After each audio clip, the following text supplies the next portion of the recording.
BMCVTC Hindi इस channel के video देखने के बाद हमें क्या करना है? बहुत आसान सी बात है बच्चों।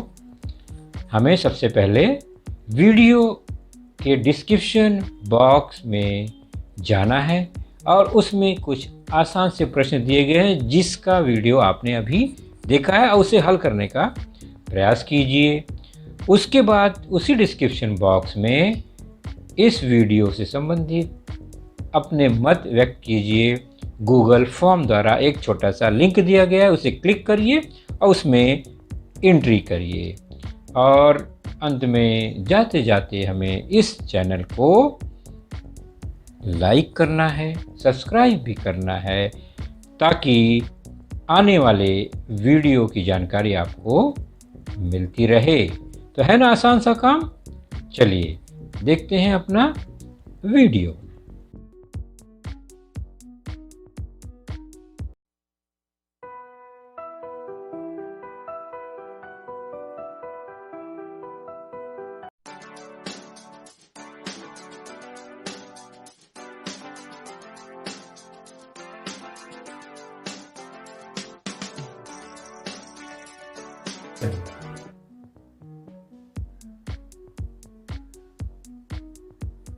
आज की कक्षा नौवीं कक्षा में बच्चों हमारा आज का विषय है गणित भाग पहला। बीज गणित से संबंधित यह घटक अलजेब्रा से संबंधित यह घटक होता है, जिसके अंतर्गत हमारा आज का जो पाठ है वह है आपके पाठ्य पुस्तक से lesson number 5 linear equation in 2 variables, जिसका भाग दूसरा हम देखेंगे। 2 चरांकों वाले रेखीय समीकरण भाग 2। और मैं हूं आपका वर्चुअल मार्गदर्शक Ajay Kumar Maurya, MCGM virtual classroom Dadar से। तो हम शुरू करेंगे सीधे युगपत समीकरण, क्योंकि इसके पहले हमने 2 चरांकों वाले रेखीय समीकरणों का अलग अलग हल देखा। फिर जब हम एक साथ विचार करते हैं तो उन्हें युगपत समीकरण या साइमल्टेनियस इक्वेशन कहते हैं। अब हम युगपत समीकरण को हल करने की विधि जो हमने सीखी है उस पर आधारित शाब्दिक उदाहरण देखेंगे। शाब्दिक उदाहरण मतलब व्यवहारिक उदाहरण, उपयोजन, एप्लीकेशन ऑफ साइमल्टेनियस इक्वेशन। सीधे हम चर्चा करेंगे उदाहरण। एक सिंपल सा उदाहरण लेते हैं, शाब्दिक उदाहरण लेते हैं और उन्हें हम समीकरण में कैसे परिवर्तित करते हैं और समीकरण में परिवर्तित करके उसे किस तरह से हल किया जाता है ये हम जानेंगे। 2 संख्याओं का योगफल 10 है। यदि उनका गुणनफल 24 हो तो वे संख्याएं बताइए। यह एक प्रश्न है, मान लीजिए। तो इसमें कुछ स्टेप फॉलो करने होंगे। इम्पॉर्टेंट स्टेप क्या है प्रश्न का, उसे समझना है। जैसे पहला, शाब्दिक उदाहरण ध्यान से पढ़िए, हमने पढ़ना है उसे, प्रत्येक भाग उसको देखना है।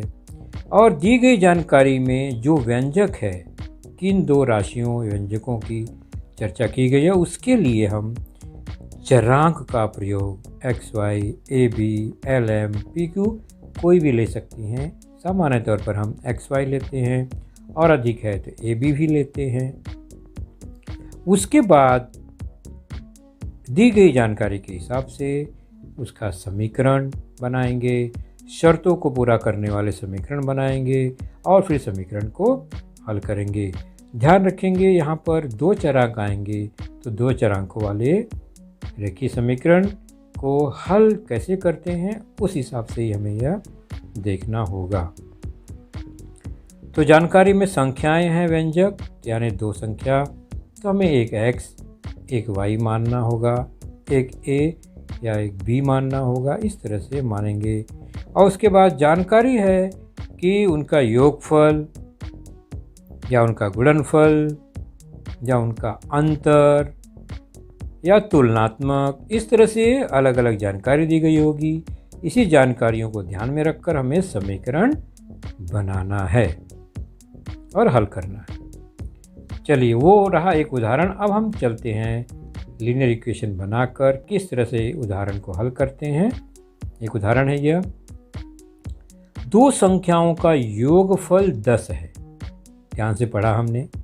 यदि उनका अंतर 2 हो तो वे संख्याएं बताइए। तो हल, पहले हमें दो संख्याएं बताना है ना।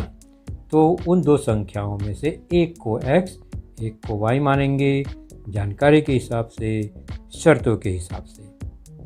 तो माना वे संख्याएं x तथा y हैं, या माना पहली संख्या x, दूसरी संख्या y है, या अंतर है तो हम मान सकते हैं माना बड़ी संख्या x, छोटी संख्या y है, तो अंतर x माइनस y रखेंगे। अब जानकारी, पहली शर्त है योगफल 10 है। इन दो संख्याओं का योगफल 10 है, ये पहली जानकारी। तो हम कैसे समीकरण बनाएंगे? योगफल 10 है, तो पहली संख्या हमने क्या माना? x और दूसरी y, और शर्त के अनुसार इन दोनों का योगफल 10 है, तो बराबर 10। तो ये एक समीकरण बन गया, दो संख्याओं का योगफल 10 है। अगर हम यहीं पर छोड़ देंगे तो हमें क्या उत्तर मिलेगा? यह दो चरांक वाला समीकरण बना तो इसके असंख्य हल होंगे, जबकि हमें असंख्य उत्तर तो नहीं मिलना चाहिए, क्योंकि दो शर्त है उसमें। पहली शर्त के अनुसार योगफल 10, दूसरी जो जानकारी या शर्त है उसमें दिया गया है उनका अंतर 2 है, यानी अंतर, डिफरेंस। तो संख्याओं का अंतर 2 है, इसलिए अब बड़ी संख्या हमने x मान ली है, तो x में से y घटाएंगे या उसका अंतर लेंगे, वो किसके बराबर होगा? 2 के। तो यहाँ पर यह दूसरा समीकरण हमें मिल गया। अब देख रहे हैं दो चरांकों वाले दो रेखीय समीकरण मिले। एक ही जानकारी, एक ही प्रश्न के लिए दोनों ये चरांक हैं, मतलब दो समीकरणों का एक साथ विचार करेंगे तो यह एक युगपत समीकरण बन गए। समीकरण 1, समीकरण 2। अब समीकरण बन जाने के बाद अब इन्हें हमें क्या करना है? हल करना है। जैसा कि हमने इसके पहले के लेसन में जाना किस तरह से युगपत समीकरण हल किया जाता है। तो चरांकों को ध्यान से देखेंगे, उनके गुणांकों को ध्यान से देखेंगे। अगर गुणांक समान है, समान चरांकों के यानी सजातीय पद के गुणांक समान हैं, तो सीधे सीधे हम जोड़ या घटाने की क्रिया कर सकते हैं। चिन्ह अगर विपरीत है तो जोड़ देंगे तो कट जाएगा, चिन्ह अगर समान है तो घटाने पर वह कट जाएगा। ओके, तो हम देख रहे हैं y जो है वो एक धनात्मक है, एक ऋणात्मक है, तो हम जोड़ेंगे तो दोनों y कट जाएंगे। समीकरण 1 व 2 को अगर जोड़ना हो तो y जो है कट जाएगा। तो बचा क्या? x और x, 2x हो गए, बराबर 10 धन 2 12। 2x बराबर 12, तो x बराबर कितना? 12/2 मतलब 6। तो हमें x का मान मिल गया, एक चरांक का। अब हर बार की तरह क्या करेंगे? इस x का मान जो है, यह मान हम किसी भी एक समीकरण जो ऊपर है 1 या 2, किसी में भी हम रख सकते हैं जो हमें आसान लगे। किसी एक समीकरण में इसका मान रखेंगे तो दूसरा चरांक है जो y, उसका मान प्राप्त हो जाएगा। तो x बराबर 6 का मान हम समीकरण 1 में रख के देखते हैं, और समीकरण 1 क्या है? x धन y बराबर 10। x की जगह पर 6 आ जाएगा, तो धन y बराबर 10, तो y बराबर 10, x 6 का पक्षांतर हो जाएगा, ऋण 6 हो गया। तो y बराबर 10 ऋण 6 बराबर 4। तो y का मान 4 और x का मान 6 हमें मिला था। इसलिए प्रश्न पूछा गया वे संख्याएं कौन सी हैं, तो वे संख्याएं 6 तथा 4 हैं। उत्तर जरूर चेक कर लीजिए, क्या योगफल 10 आता है इनका 6 और 4 का? बिल्कुल सही। और दूसरा शर्त है अंतर 2, तो क्या 6 और 4 का अंतर 2 होता है? वह भी सही है। मतलब हमारा उत्तर बिल्कुल सही है। उदाहरण 2 आपके पाठ्य पुस्तक का है, पेज नंबर 88। ध्यान से प्रश्न को पढ़ेंगे। प्रश्न कभी कभी लंबे शब्दों वाले यानी अधिक बड़े बड़े वाक्य होते हैं। कोई बात नहीं, जितना बड़ा वाक्य उतना सरल सा वह हो जाता है। केवल उन्हें ध्यान से पढ़ना है और चरांकों का उपयोग करना है, समीकरण बनाना है। सबसे पहले सलील की वर्तमान आयु संग्राम की वर्तमान आयु के आधे से 23 वर्ष अधिक है। मतलब यहाँ पर 2 बच्चे हैं, एक सलील एक संग्राम। तो 2 जानकारी है, दोनों की वर्तमान आयु के बारे में पूछा गया है। तो हम एक को x, एक के आयु को y मानेंगे। तो हमारा स्टेप क्या है? पहले प्रश्न को ध्यान से पढ़ना, फिर उसके व्यंजक को समझना, जानकारी को समझना, चरांक मानना और फिर उचित समीकरण बनाना और हल करना। यहाँ पर जानकारी किसकी है? वर्तमान आयु की जानकारी है और वह मानना है हमें x y। उसमें तुलना दिया गया है कि सलील की जो वर्तमान आयु है वो संग्राम की वर्तमान आयु के आधे से 23 वर्ष अधिक है। दूसरी जानकारी है 5 वर्ष पूर्व यानी 5 साल पहले।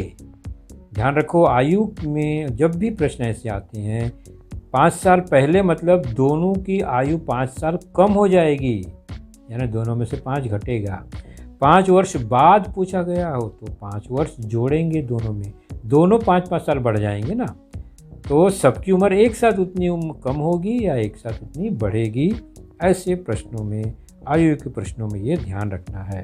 तो 5 वर्ष पूर्व जो उनकी आयु थी उनको मिलाने पर 55 आता था, योगफल 55 है।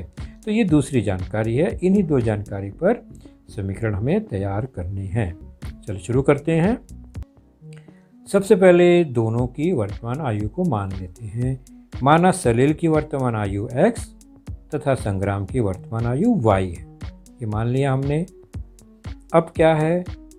सलील की आयु संग्राम की आयु के आधे से 23 वर्ष अधिक है। किसकी आयु? सलील की आयु। तो सलील की आयु x हमने माना है, ये किसके बराबर है? ये संग्राम की आयु यानी जो y है उसके आधे, आधे मतलब y/2। ध्यान दीजिए कैसे समीकरण बनाया जा रहा है। समीकरण के स्टेप देखिए। तो संग्राम की आयु उसके आधे, वाक्य में लिखा है ना, आधे से आधा हो गया, उससे 23 वर्ष ज़्यादा है। तो धन कितना आएगा? 23। तो इस तरह से शाब्दिक जो वाक्य हैं उसे हमने समीकरण में, गणितीय समीकरण में बदल दिया। अब बटे 2 है, 2 से भाग है y में, इसलिए हम उसको सरल करने के लिए 2 का गुणा करेंगे ताकि हर की संख्या कट जाए। तो इसलिए 2 से गुणा करते हैं दोनों पक्षों में। तो x में 2 से गुणा करेंगे तो 2x, y/2 में 2 से गुणा करेंगे तो y बच जाएगा, और 23 में 2 से गुणा करेंगे तो 46। ये कैसे प्राप्त हुआ? दोनों पक्षों में 2 से गुणा किया। अब इसको हम एक समीकरण बनाते हैं। 2x, y को पक्षांतर करेंगे तो -y बराबर 46। यह हमें एक सामान्य रेखीय समीकरण मिला दो चरांक वाले। इसको नोट कर लेंगे। अब 5 वर्ष पूर्व चलते हैं, 5 साल पहले। तो 5 वर्ष पूर्व सलील की आयु कितनी होगी? आज x है, 5 साल पहले मतलब 5 वर्ष छोटा था वो, अर्थात x में से 5 कम, है ना। ठीक उसी प्रकार संग्राम की 5 वर्ष पूर्व आयु कितनी हो जाएगी? संग्राम की आज की आयु y है, उसमें से 5 कम हो गया। तो ये जो आयु दिख रही है ये 5 साल पहले की है दोनों की। और प्रश्न में क्या लिखा गया है? 5 साल पहले पूर्व उनकी आयु का योगफल 55 था। तो उनकी आयु का योगफल 55 था, बराबर। तो ये 55 किसका है? 5 साल पहले। तो 5 साल पहले सलील की आयु x माइनस 5, संग्राम की आयु y माइनस 5, दोनों का योगफल उस समय कितना था? 55। यह प्रश्न में दी गई दूसरी जानकारी। इसको सरल करते हैं। x और y एक साथ, -5 हो गया -10 बराबर 55। सरल करेंगे x plus y equal to 55 -10 पक्षांतर हो गया +10 हो गया, अर्थात ये किसके बराबर आएगा? x plus y equal to 65। 65 मिल गया। और यह रहा हमारा दूसरा समीकरण, दूसरा दो चरांक वाला रेखीय समीकरण। तो अब हमारे पास दो समीकरण प्राप्त हो गए हैं। कौन कौन से दो समीकरण? पहला हमें मिला था 2x minus Y equal to 46, ये पहला, और x plus y equal to 65, ये दूसरा। अब इन दोनों समीकरण को हम जैसे हल करते हैं वैसे ही हल करना शुरू करेंगे। चरांक को ध्यान से देखो। तो x जो चरांक है उसके गुणांक 2 और 1 हैं, y जो चरांक है उसके गुणांक 1 1 हैं। तो इसका मतलब यहाँ पर हम जोड़ या घटाने की क्रिया करेंगे y में, ताकि y का विलोपन हो जाए, गायब हो जाए। प्लस और माइनस है मतलब हम सीधे सीधे जोड़ेंगे तो कट जाएगा। तो समीकरण 1 और 2 को जोड़ने पर, तो जोड़ने के लिए हम एक के नीचे एक लिखते हैं और जोड़ की क्रिया करते हैं। तो y से y कट गया, 2x और x जोड़ने पर 3x, और 46 65 इसको जोड़ने पर 111 आ गया, अर्थात 3x बराबर 111। इसलिए x बराबर 111 बटा 3। 3 से काटेंगे, 3 त्रिका 9, 2 बचा, 3 सत्ते 21, 37, 37 बचा। तो x इक्वल टू 37। तो x का मान 37 मिल गया। तो हमने समीकरण को हल किया तो x का मान 37 मिला। अब इसी 37 का मान हम चाहे 1 में रखें चाहे 2 में रखें, हमें y का मान मिल जाएगा। तो x बराबर 37 का मान हम समीकरण 2 में रखते हैं, क्योंकि समीकरण 2 जो है ये बहुत आसान लग रहा है मुझे, तो मैं इसमें रख रहा हूँ। तो x की जगह पे 37 हो जाएगा, धन y बराबर 65। इसलिए y बराबर 37 का पक्षांतर हो जाएगा -37। तो इसका मतलब y बराबर हल करने पर 28 मिला। 65 - 37 28। तो x 37 y 28 मिल गया। तो सलील की वर्तमान आयु 37 वर्ष और संग्राम की वर्तमान आयु 28 वर्ष है। अब आप चेक कर सकते हैं उत्तर को। वर्तमान आयु तो आधे से किसकी? संग्राम की 28 है, उसकी आधा 14, 14 से 23 ज़्यादा करेंगे तो 37 आता है।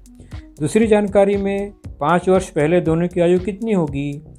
तो सलील की 37 आज है तो 32 होगी, संग्राम की आज 28 है तो 23 होगी। 32 और 23 मिलाकर 55 था, प्रश्न में दिया गया है। ओके, इस तरह से ये चेक हो गया।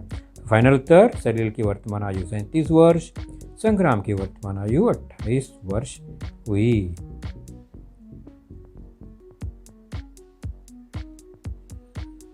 चलिए तीसरा उदाहरण देखते हैं, आपके पाठ्य पुस्तक का ही है। कोई 2 अंक वाली संख्या उसके अंकों के योगफल की चौगुनी है।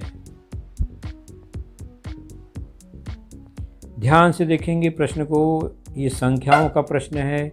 इसमें किस तरह से परिवर्तन होता है, कैसे हम चरांकों को मानते हैं। तो 2 अंकों वाली संख्या, जैसा कि आप जानते हैं 2 अंक वाली संख्या में एक इकाई होगा, एक दहाई होगा। इकाई दहाई बराबर, ये ध्यान रखेंगे।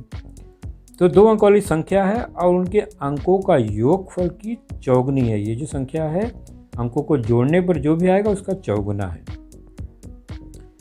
उसके अंकों के स्थान परिवर्तन से प्राप्त संख्या, क्या मतलब हुआ, अंकों का स्थान बदल दिया, इकाई को दहाई पर, दहाई को इकाई पर उलट दिया हमने। तो अब जो नई संख्या प्राप्त हो रही है वो क्या है, वो मूल संख्या के यानी जो पहली संख्या थी उसके दुगने से 9 कम है। तो यहाँ पर 2 जानकारियाँ हमें मिली। पहला है जो संख्या है मूल, वह अंकों के योगफल की चौगुनी है। उसके बाद दूसरा है अंक परिवर्तन से जो नई संख्या मिली वह मूल संख्या के दुगने से 9 कम है। तो वह संख्या ज्ञात कीजिए।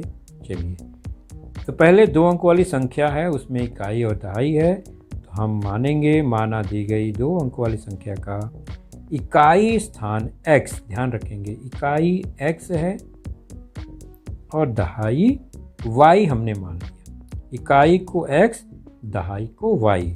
चलिए अब सारणी के अनुसार हम उन संख्याओं, उन मूल संख्या और नई संख्या को लिखने का प्रयास करते हैं।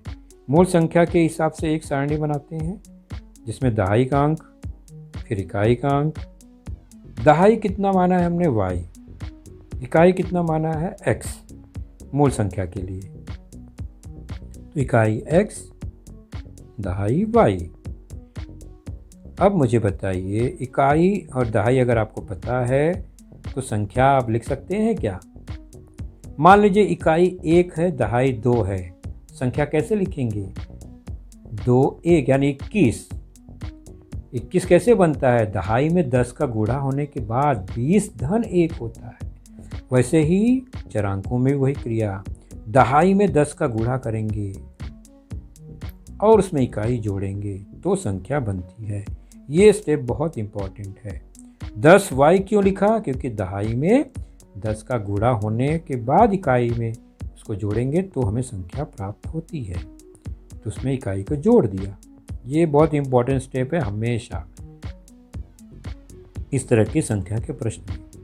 तो संख्या बन गई 10y धन x और दोनों अंकों का योगफल कितना होगा, अंक है x और y, तो अंकों का योगफल x धन y। ये तो सामान्य सी बात है, एक x है दूसरा y। तो ये सारणी किस हिसाब से पूरी हुई, मूल संख्या के लिए ये जानकारियां हैं। अब हमने दूसरा स्टेप क्या है जानकारी का, उलट दिया संख्या को तो एक नई संख्या प्राप्त होगी इकाई और स्थान बदलने पर। तो स्थान बदलने से जो नई संख्या मिली है उसको देखते हैं। उसमें सारणी में दहाई का अंक क्या होगा, तो जो इकाई था वो दहाई बन गया और इकाई का स्थान क्या होगा, तो जो पहले दहाई था वो इकाई बन गया। तो इकाई और दहाई का स्थान बदल गया। तो अब संख्या क्या होगी, संख्या बनाने का तरीका क्या है, दहाई में 10 का गुणा।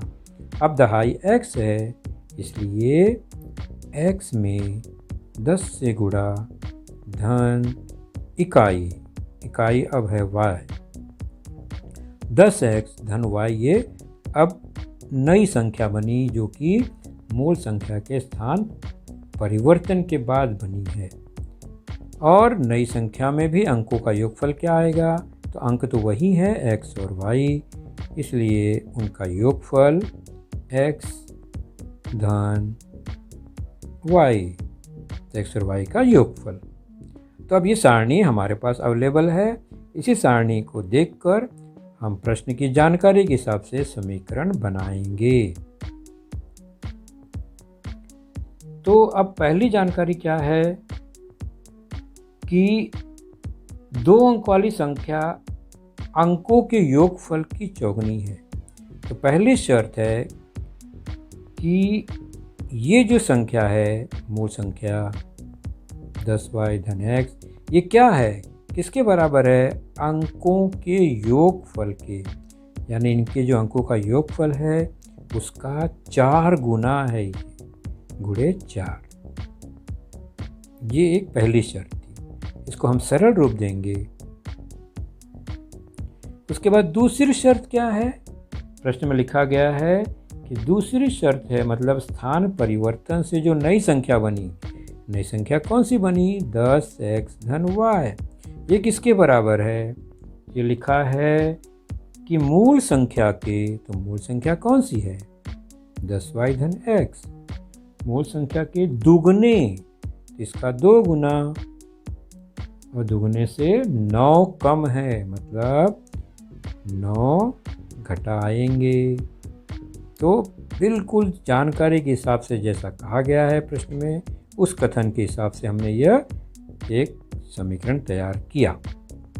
अब दोनों को सरल रूप देंगे, पहली शर्त के अनुसार और दूसरी शर्त के अनुसार जो समीकरण मिला, और हमें 2 रेखीय समीकरण मिल जाएंगे, 2 चरांक वाले। पहला हम चेक करते हैं लेफ्ट साइड वाला, 10y धन x बराबर 4 से गुणा करेंगे, कोष्टक टूट जाएगा, 4x प्लस 4y। पक्षांतर करते हुए सजाती पदों को इकट्ठा करेंगे, x माइनस 4x हो गया, प्लस 10y प्लस 4y का माइनस 4y हो गया, राइट साइड में बचा 0।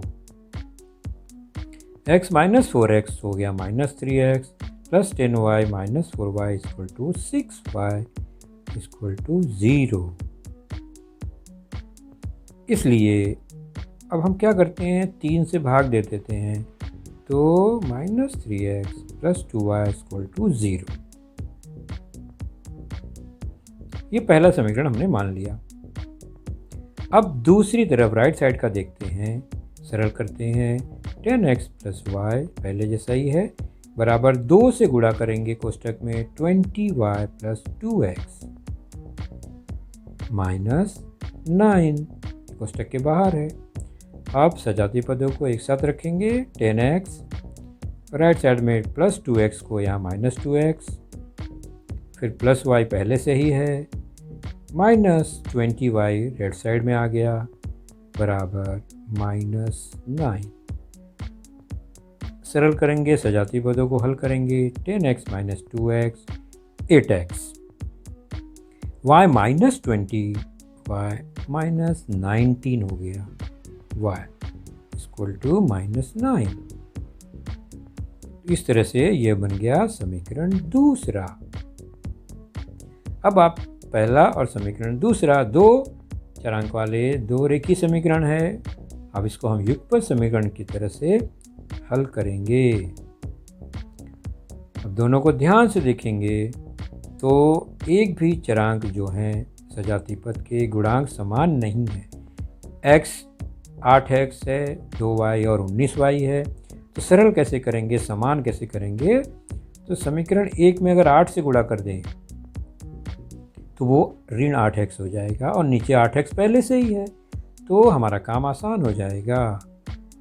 तो बन जाएगा ये समीकरण पहला क्या बन जाएगा, minus 8x plus 16y equal to 0। 8 से गुणा किया हमने पहले समीकरण में, तो यह मिला, इसको हम दे देंगे नंबर 3।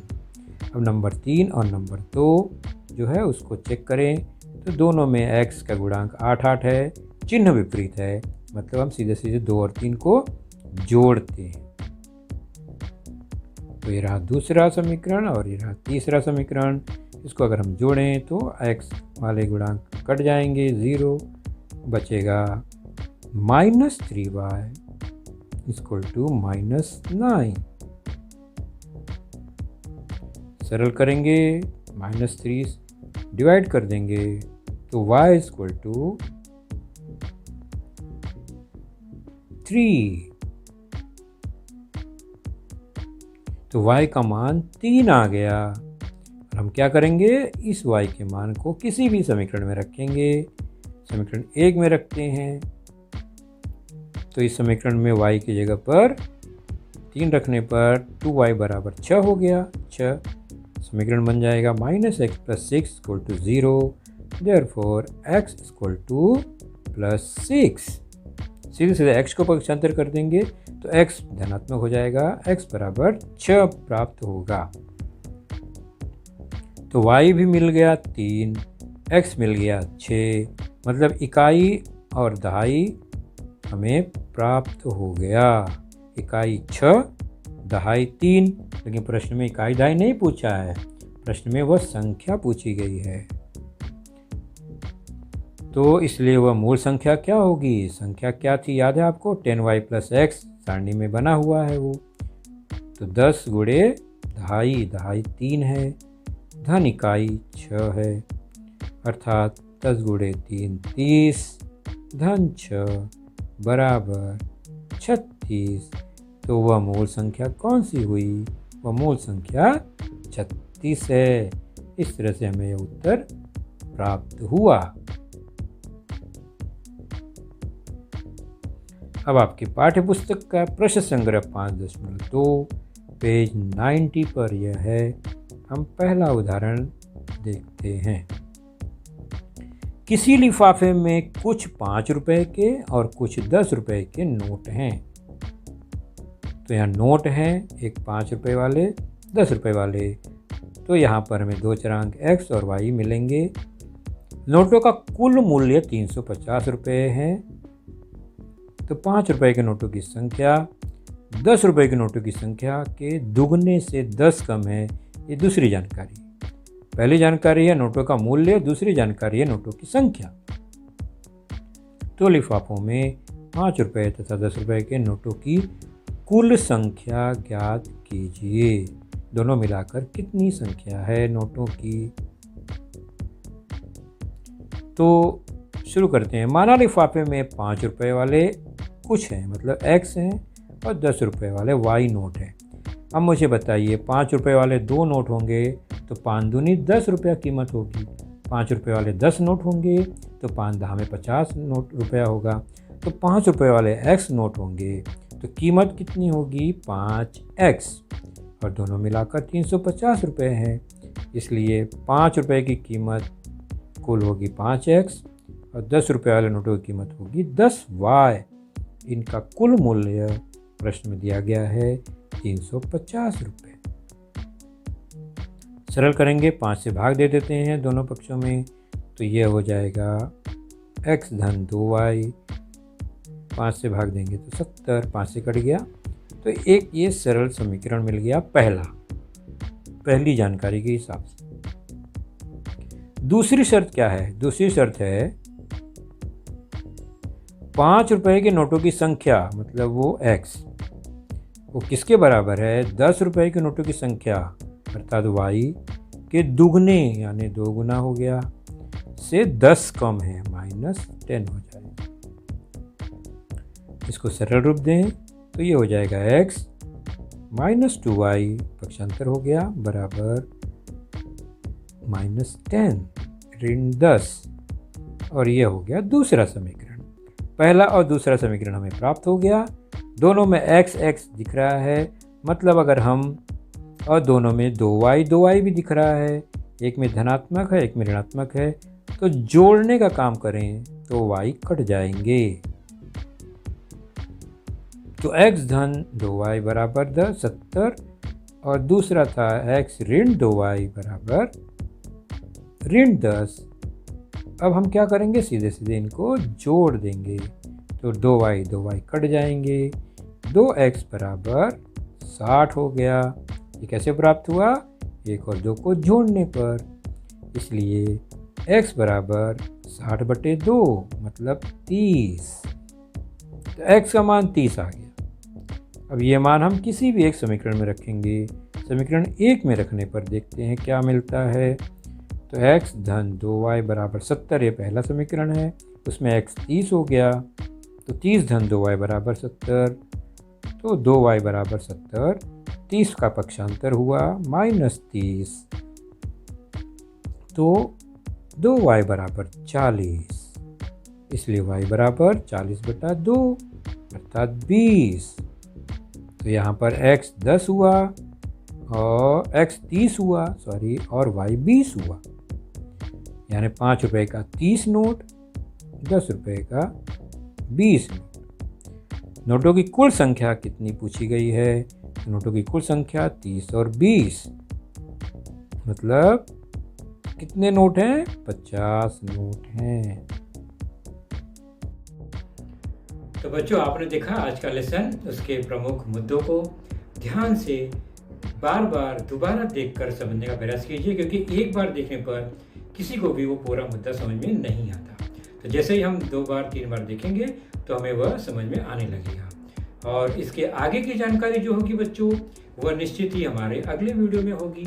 तो उस वीडियो को देखने के लिए, उसकी सूचना प्राप्त करने के लिए जो नीचे सब्सक्राइब का बटन होता है उसे ज़रूर प्रेस कीजिए और नोटिफिकेशन ऑन रखिए, ताकि जैसे ही हमारा लेसन चैनल पर डाला जाएगा आपको वह तुरंत प्राप्त होगा। तो अपना ख्याल रखिए, सुरक्षित रहिए। Thank you.